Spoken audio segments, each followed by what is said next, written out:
నువ్వు ఆగే hello busy బీస్ అనుకో సబ్స్క్రైబర్లు తీసుకురావడం మానేసి హల్లో బిజీ బీస్ అంటది వాళ్ళు హల్లో బిజీ బీస్ హల్లో బిజీ బీస్ అనుకుంటూ ఉండు చేస్తా ఒక పర్సన్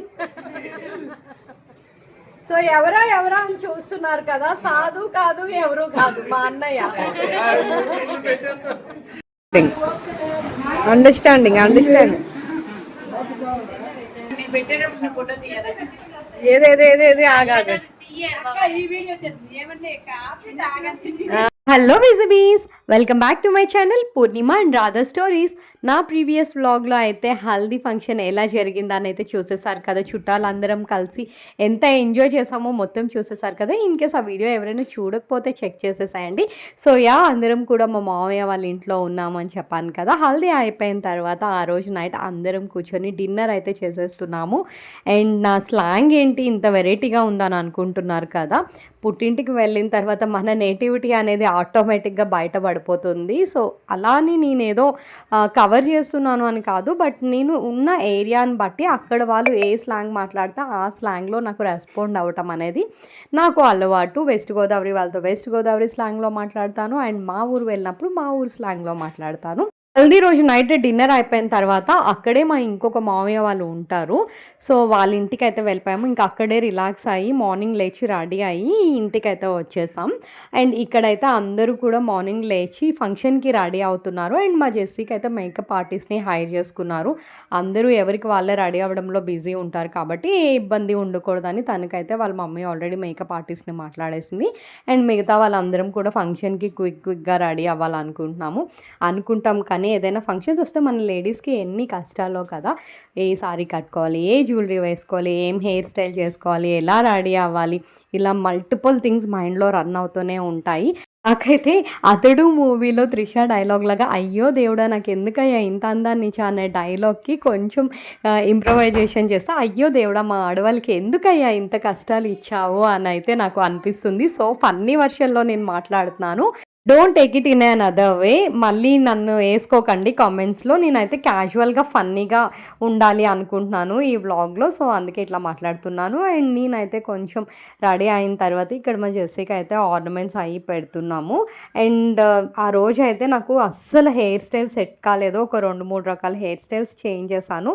నాకు ఏది కూడా అసలు సూట్ అయినట్టు అనిపించలేదు. అదేంటో కానీ ఒక్కొక్కసారి నార్మల్ డేస్లో ఎంత మంచిగా ఉన్నా ఏదైనా స్పెసిఫిక్ అకేషన్స్ అప్పుడు మాత్రం అసలు ఏంటో ఏది సెట్ కానట్టుగా అనిపిస్తుంది. అలా అని అక్కడ ఉన్న వెదర్కి అయితే కంప్లీట్గా హెయిర్ అయితే నేను లీవ్ చేయలేను. కాసేపు క్లచ్ పెట్టుకొని మళ్ళీ వేరే హెయిర్ స్టైల్ చేసి ఆఖరికి ఏదో ఇట్లా అయితే పిచ్చిగా రెడీ అయిపోయాను. ఇంకా నాకు కూడా విసుగొచ్చేసింది. సో ఇంకా లైట్ తీసేసుకున్నాను. బట్ ఇక్కడ మా జెస్సీ అయితే చాలా చక్కగా ముద్దుగా రెడీ అయిపోయింది. నేను చూపిస్తాను తను ఎలా రెడీ అయిందని ఫైనల్లీ. అండ్ ఆ తర్వాత జ్యువెలరీస్ ఎక్స్చేంజ్ చేసుకుంటూ చీరలు కట్టుకొని రెడీ అయ్యి ఒకరికొకరు ఇది సెట్ అయిందా, అది సెట్ అయిందా, నాకు ఏది బాగుంది, పౌడర్ ఎక్కువ అయిందా, ఇట్లా మేకప్ ఎక్కువ అయిందా అంటే ఇది అంతా కూడా గర్ల్ థింగ్స్ అనమాట. మన లేడీస్ కాన్వర్జేషన్స్ అలా ఉంటాయి కదా. మీ ఫ్యామిలీలో కూడా మీరు ఇలానే ఉంటారా? ఉంటే మాత్రం నాకు కమెంట్ చేసి చెప్పేసేయండి. ఇంకా అందరం కూడా కావాల్సినంత టైం తీసుకొని రెడీ అయిన తర్వాత ఇంకా బయటకు వచ్చేసరికి చుట్టాలు అందరూ కూడా వచ్చేసారు, రిలేటివ్స్. అదేంటి రిలేటివ్స్ అందరూ ముందే వచ్చేసారు కదా అని అనుకోవచ్చు. ఫంక్షన్స్ అయ్యేటప్పుడు ముందు రోజు వచ్చే చుట్టాలు ఉంటారు, ఫంక్షన్ టైంలో వచ్చే చుట్టాలు ఉంటారు. ఇక్కడ మా బాప్ప అయితే నవ్వేస్తుంది వీడియో తీస్తున్నానని చెప్పేసి. అండ్ ఇక్కడైతే మా అక్క, వదిన, చెల్లి వాళ్ళందరూ కూర్చొని నా మీద అయితే జోక్స్ క్రాక్ చేస్తున్నారు. అదేంటో కానీ ఫంక్షన్స్ అప్పుడు చిన్నపిల్లలు అయితే ఎంత విసిగిస్తారా కదా. ఇక్కడ చెప్తుంది నేను మా కిడ్స్ గురించి కాదు, మా చెల్లి వాళ్ళ పిల్లల గురించి. మా లాస్ట్ చెల్లి వాళ్ళ బాబు పాప అయితే పాపం తను ఆ రోజు చాలా చాలా సతాయించారు. చాలా విసిగించేశారు అనమాట. ఇంకా ఫంక్షన్స్ ఉన్నప్పుడు జనాలు ఎక్కువ మంది ఉన్నప్పుడు వాళ్ళు ఎందుకో తెలీదు చాలా క్రాంకీగా బిహేవ్ చేస్తారు. మా చెల్లి, వదిన, అక్క వాళ్ళందరూ అయితే ఫుల్ ఫామ్లో ఉన్నారు, వీడియో కవరేజ్ చేస్తున్నానని చెప్పి. అండ్ ఈలోపు మా జెస్సీ కూడా రెడీ అయ్యి బయటకు అయితే వచ్చేసింది. ఇక్కడ నాతో పాటు పక్కనున్నది చిన్నక్క. అంటే మా పెద్ద మేనత్త, మేనమామ వాళ్ళ చిన్నమ్మాయి. వదిన కాని వరుసకి అక్క అని పిలవటం మాకలవాటు. అండ్ మా పెద్ద మేనత్త, మేనమామది అమ్మ, నాన్న వాళ్ళది కుండ మార్పుల మ్యారేజ్. అమ్మ వాళ్ళ పెద్ద అన్నయ్యకి నాన్న వాళ్ళ పెద్దక్కనిచ్చి చేశారు. అంతేకాకుండా నేను కూడా చిన్నప్పటి నుంచి వాళ్ళ ఇంట్లోనే పెరిగింది. అదంతా డిఫరెంట్ స్టోరీ, నేను తర్వాత అయితే చెప్తాను. అండ్ ఇక్కడ మా జెస్సీ అయితే ఇలా క్యూట్‌గా రెడీ అయిపోయింది. ఇంకా అక్కడి నుంచి మా చుట్టాలందరూ కూడా బొబ్బిలి నుంచి, వైజాగ్ నుంచి, విజయనగరం నుంచి ఒక్కొక్కరుగా వస్తున్నారు. ఇక్కడ మా మామయ్య వాళ్ళు, పెద్దమ్మ వాళ్ళు, పిన్ని వాళ్ళు, అత్త వాళ్ళు అందరూ కూడా ఫంక్షన్ కోసం అని చెప్పి వచ్చారు. సండే కదా, సో మోస్ట్లీ అందరికీ కూడా బాగానే వీలు పడిందని చెప్తాను. అండ్ ఇక్కడ వాళ్ళని ఒకవైపు పలకరిస్తూనే ఇంకొక వైపు నేనైతే వ్లాగ్లో కవర్ చేసేస్తున్నాను. ఎంత కష్టపడుతున్నానా కదా, జస్ట్ కిడింగ్. సో వాళ్ళందరినీ పలకరించిన తర్వాత ఇంకా అక్కడి నుంచి ఫంక్షన్ జరిగే ప్లేస్కి అయితే వెళ్ళిపోతున్నాము. ఫంక్షన్ వచ్చేసి మామయ్య వాళ్ళ కల్లంలో జరుగుతుంది. కల్లం అంటే మామయ్య వాళ్ళది ఒక ప్లేస్ ఉంది, అక్కడ రైస్ మిల్ ఉంటుంది. కల్లం అంటే ఎగ్జాక్ట్‌గా ఏమంటారో నాకు తెలీదు. ఇదివరకటి రోజుల్లో ఆ ప్లేస్‌లో ధాన్యం స్టోర్ చేసుకునేవాళ్ళు. దాన్ని కల్లం అని అంటారు. యూజువల్లీ విజయనగరం సైడ్ అయితే అలానే అంటాము. మరి మిగతా ఏరియాస్‌లో అలాంటి ప్లేసెస్‌ని ఏమంటారో నాకు తెలీదు. సో అక్కడ ఫంక్షన్ అంతా ప్లాన్ చేసుకున్నారనమాట. ఈ ఏరియా వచ్చేసి మామయ్య వాళ్ళ ఇంటి నుంచి ఒక 200 మీటర్స్ దూరంలో ఉంటుంది. అండ్ ఇక్కడే మామయ్య వాళ్ళకి రైస్ మిల్ కూడా ఉంది. ఇంకొక వైపు అంతా ఓపెన్ ప్లేస్ ఉందనమాట. సో ఆ ఓపెన్ ప్లేస్‌లో ఇట్లా డెకరేషన్ అది అంతా చేపించేసి ఫంక్షన్ ఇక్కడ పెట్టుకున్నారు. చాలా చెట్ల మధ్యలో బాగుందనమాట. మామయ్య వచ్చేసి ఎక్స్ సర్పంచ్. సో పొలిటీషియన్స్ ఎవరైనా వస్తారు అండ్ రిలేటివ్స్ అందరికీ ఒకవైపు ఇట్లా అరేంజ్మెంట్స్ చేసి, అండ్ ఊర్లో వాళ్ళందరికీ ఇంకొక వైపు అరేంజ్మెంట్స్ చేశారు. సో దట్ అంత మెస్సీ అవ్వకుండా ఉంటుంది అండ్ ఎవరికి ఇబ్బంది లేకుండా ఉంటుంది. మా వాళ్ళ ఊర్లో వాళ్ళకి భోజనాలు లేట్ అవ్వవు అండ్ వాళ్ళ వల్ల మాకు లేట్ అవ్వకూడదు అని చెప్పేసి ఇట్లా పార్టిషన్ లాగా చేశారు. అటువైపు అయితే నేను పెద్దగా ఏం కవర్ చేయలేదు. అండ్ ఇక్కడ మా పెద్దమ్మ అయితే నా యూట్యూబ్ ఛానల్ గురించి అడుగుతున్నారు. ఆవిడ చెప్తున్నారనమాట, నేను నీ వీడియోస్ చూస్తాను, నచ్చుతున్నాయి, బాగుంటున్నాయి అని చెప్పి. నాకు చాలా హ్యాపీగా అనిపించింది. అంటే వాళ్ళని మనము ఎప్పుడో చాలా ఇయర్స్ తర్వాత కలుస్తాం కదా. సో అలాంటప్పుడు లేదు నేను నీ ఛానల్ చూస్తున్నాను, నీ వీడియోస్ బాగుంటున్నాయని అలా చెప్పినప్పుడు మనకి చాలా హ్యాపీగా అనిపిస్తుంది. అండ్ మోర్ ఓవర్ ఎంత దగ్గర చుట్టాలైనా సరే మనం ఎప్పుడైనా ఇప్పుడున్న రోజుల్లోని ఏదైనా అకేషన్ అప్పుడు, ఫంక్షన్స్ అప్పుడు మాత్రమే కదా వాళ్ళని కలిసేది, రెగ్యులర్గా కలవటం అనేది కుదరదు. అండ్ మోర్ ఓవర్ మా అత్తవారి సైడ్ వచ్చేసి వెస్ట్ గోదావరి కాబట్టి విజయనగరం టు ఏలూరు చాలా దూరం. మోస్ట్లీ అన్ని ఫంక్షన్స్కి నాకైతే అసలు అటెండ్ అవ్వడం కుదరదు. చాలా రేర్ ఫంక్షన్స్కి మాత్రమే నేను అటెండ్ అవుతాను. ఎందుకంటే చెప్పాను కదా చాలా లాంగ్ జర్నీ అని చెప్పి. అంతేకాకుండా నాకు కూడా పెద్దగా లీవ్స్ దొరకవు. సో లక్కీగా అందరినీ కలవటానికైతే నాకు ఇది చాలా మంచి టైం అని అనిపించింది. అనుకోకుండా అంతా సెట్ అయింది, నేను రావటం కూడా జరిగింది. సో లంచ్ టైం అయింది. ఇంకా అందరం కలిసి ఒక దగ్గర కూర్చొని లంచ్ అయితే చేసేస్తున్నాము. కిడ్స్కి పెట్టి వాళ్ళతో పాటు ప్యారలల్గా ఇంకా నేను కూడా లంచ్ చేసేస్తున్నాను. లంచ్ అయిపోయిన తర్వాత అందరం కలిసి ఫొటోస్ తీసుకుందాము మంచిగా అని అనుకున్నాము. సో ఎక్కడ వాళ్ళు అక్కడ సెటరేట్ అయ్యి లంచ్ చేసేసారు. అండ్ మా అమ్మకి అయితే అసలు ఆనందానికి అవధులు లేవు. ఎంతైనా వాళ్ళ పుట్టింటికి వెళ్ళింది కదా, సో తను చాలా చాలా హ్యాపీగా ఉంది.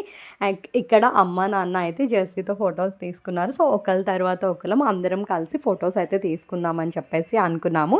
Finally after a long gap తర్వాత, చాలా ఇయర్స్ తర్వాత నలుగురం కలిసి ఒకటే ఫ్రేమ్లో అమ్మ నాన్నతో అయితే ఫొటోస్ తీసుకోవడం జరిగింది.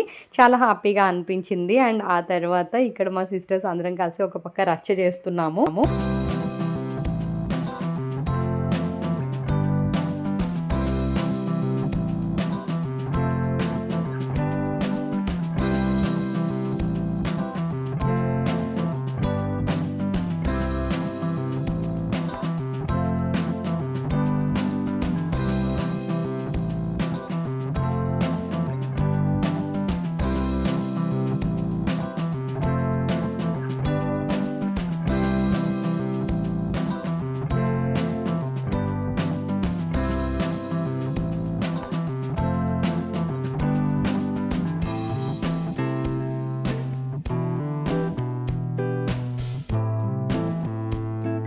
ఫంక్షన్ అయితే అయిపోయింది. అందరం కలిసి హాయిగా ఎంజాయ్ చేసాము. 2 డేస్ కూడా ఫుల్ ఫన్ అండ్ ఎంటర్‌టైన్‌మెంట్‌తో మంచిగా అందరినీ కలిసి హ్యాపీగా, పీస్‌ఫుల్‌గా జరిగిపోయింది. ఈవినింగ్ ఎక్కడి వాళ్ళు అక్కడికి ఇంకా వెళ్ళిపోతున్నాం. మేమైతే అమ్మ వాళ్ళ ఇంటికి వెళ్ళిపోతున్నాము. మీలో ఎంతమంది ఈ పాయింట్‌కి కనెక్ట్ అవుతారో నాకు చెప్పండి.